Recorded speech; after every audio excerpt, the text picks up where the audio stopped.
২৪শে জুলাই গণঅভ্যুত্থানে রাজধানীর চানখারপুলে ৬ জনকে হত্যার ঘটনায় মানবতা বিরোধী অপরাধের মামলায় ডিএমপির সাবেক কমিশনার হাবিবুর রহমান সহ ৩ জনকে মৃত্যুদণ্ড দিয়েছেন ট্রাইব্যুনাল। এছাড়া ৫ আসামিকে ভিন্ন মেয়াদে সাজা দেওয়া হয়েছে।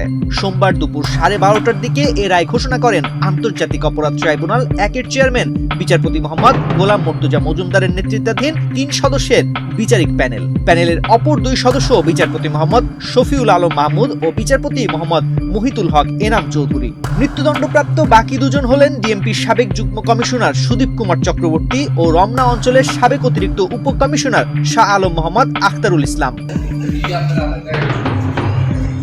এছাড়া রমনা অঞ্চলের সাবেক সহকারী কমিশনার মোহাম্মদ ইমরুলকে ৬ বছর, শাহবাগ থানার তৎকালীন পরিদর্শক মোহাম্মদ আরশাদ হোসেনকে ৪ বছর এবং কনস্টেবল মোহাম্মদ সুজন মিয়া, মোহাম্মদ ইমাজ হোসাইন ইমন ও মোহাম্মদ নাসিরুল ইসলামের ৩ বছরের কারাদণ্ড দিয়েছেন ট্রাইব্যুনাল। এই মামলায় ৮ আসামির মধ্যে গ্রেফতার রয়েছেন ৪ জন। তারা হলেন আরশাদ, সুজন, ইমন ও নাসিরুল। তাদের আজ সকালে ট্রাইব্যুনালে হাজির করা হয়েছে। তবে হাবিব, আখতারুল, সুদীপ ও ইমরুল এখনো পলাতক। চানখারপুলে ৬ জনকে হত্যার প্রমাণ পেয়েছে বলে রায়ে উল্লেখ করেছেন ট্রাইব্যুনাল। এছাড়া ওয়্যারলেস বার্তায় অসুস্থদের মারণাস্ত্র ব্যবহারে ডিএমপির সাবেক কমিশনার হাবিবুর রহমানের নির্দেশও প্রমাণিত হয়েছে। পুনর্গঠিত ট্রাইব্যুনালের এটি প্রথম মামলা হলেও রায়ের দিক থেকে দ্বিতীয়। ঘটনাটি ঘটেছে ২০২৪ সালের ৫ আগস্ট, ক্ষমতাচ্যুত প্রধানমন্ত্রী শেখ হাসিনার পতনের দিন।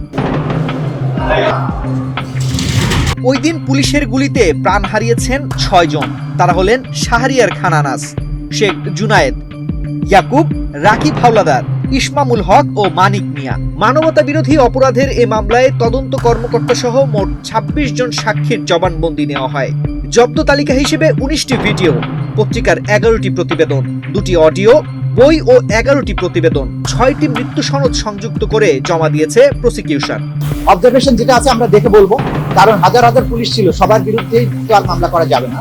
ক্রাইমস এগেইনস্ট হিউম্যানিটিতে আমরা দেখেছি যে সবচেয়ে যে যারা বেশি অ্যাট্রোসাস কাজ করেছে, যারা কমান্ড দিয়েছে, অনেকে নিষ্ক্রিয় দাঁড়িয়েছিল, তারা হয়তো এই গ্রুপের মেম্বার ছিল, কিন্তু সবাইকে মামলায় আসামি করাটা হয়তো যুক্তিসঙ্গত না, এটা মনে করেছে প্রসিকিউশন। সে কারণে সবাই পার্টি সেখানে দাঁড়িয়ে থাকলেও সবাইকে আসামি করা হয়নি। শুধুমাত্র যারা সরাসরি আগ্নেয়াস্ত্র দিয়ে হত্যাকাণ্ডে অংশ নিয়েছিল তাদের বিরুদ্ধেই ফরমাল চার্জ দাখিল করা হয়েছিল, তদন্ত দাখিল করা হয়েছিল। রাষ্ট্রপক্ষ ও আসামি পক্ষের যুক্তিতর্ক শেষে গত ২৪ ডিসেম্বর রায়ের তারিখ নির্ধারণ করা হয়।